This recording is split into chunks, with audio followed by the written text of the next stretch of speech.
Good morning mga ka-friendship. Nandito na naman ako ngayon sa aking garden dahil panggabi ako ngayon. So, i-update ko kayo sa aking garden.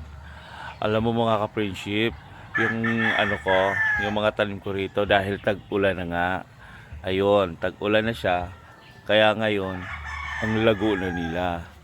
Magulat kayo. Ang lalaki na nila. Magulat kayo. Ba't kayo magugulat?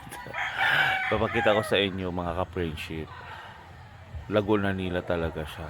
Maganda na mga tubo ng aking mga halaman. Thanks God. Papakita ko sa inyo. Ayan mga ka-friendship, tingnan mo oh. Di ba yung patula ko, ayan. Pupunta na nga sa kabila eh. Tatanggalin ko nga yung mga sa kabila. Ayan ayan oh, di ba? Lago-lago na nila. Ayan, pero hindi pa sila namulaklak eh. Ayun. Tapos ang aking mga, ayan, yung dating mamamatay na, ayan na sila. Ang lalaki na nila. Ang aking mga kangkong, di ba? Ayan, isang araw nag-harvest din ako dito sa aking mga alokbate. Pero ayan o, aking mga kangkong tataba. Plus, andun pa yung aking mga talbos ng kamuti. At ang aking mga sambong na iniinom para sa aking katawan. Kasi nga, parang sumasakit ng aking katawan. Kaya sambong daw ang kailangan. Ayan. Tapos nagtanim na rin ako ng bagong papaya. Buhay na siya. Ayan o. Diba? Saka yung karabansos ko na muntikan na matigibambam. Muntikan na mamatay. Ayan na siya. Gumagapang na siya. Ayan na o. Taas na siya. Kailangan ko palang putulan pa ng mga damo-damo dyan. Ayan. Ayan o, tingnan mo yung patula ko. Grabe, ayun o. Diba? Ang haba na siya. At ang nakakatuwa, buhay ng aking mga malunggay. Ayan. Kaya dito ko ngayon, magdadamo ako ngayon. Ayun pa o. Buhay ng aking mga malunggay. Ayan. Tingnan mo. Tingnan mo mga ka-friendship, yung malunggay ko. Ayan o, pwede na siyang gulayan. Ayan o. Diba? Ang taas na niya. Hindi nabaliwala yung time na tag-init. Talagang pinagsikapan ko silang diligan. Ayun. Ang aking tanglad. Ayan na. Namumukadkad na yung aking tanglad. Ito pa isang papaya na tinanim ko.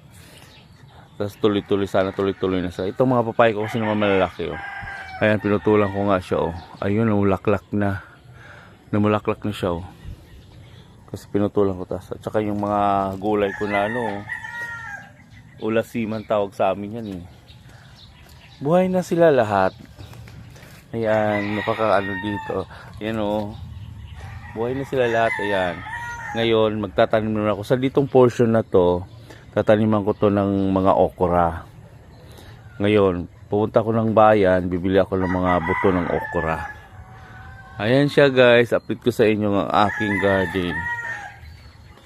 Maganda na ng tubo dahil nasa tag-ulan na siya. Nabuhay na rin yung ulit oh. Yung aking tawag nun. Hindi ko alam kung tawag niyan. Ayun. Lang mga ka-friendship. Nakita nyo na ba? Nakita nyo?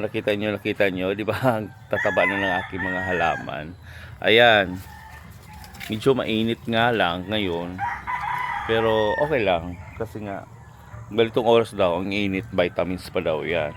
So, naisipan ko kasi ngayon, magtatanim ako ng ampalaya. Ampalaya din itatanim ko ngayon.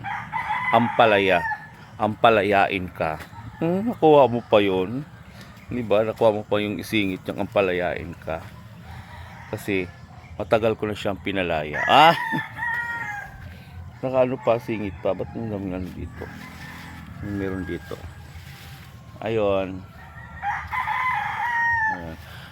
Ayun lang mga ka-friendship.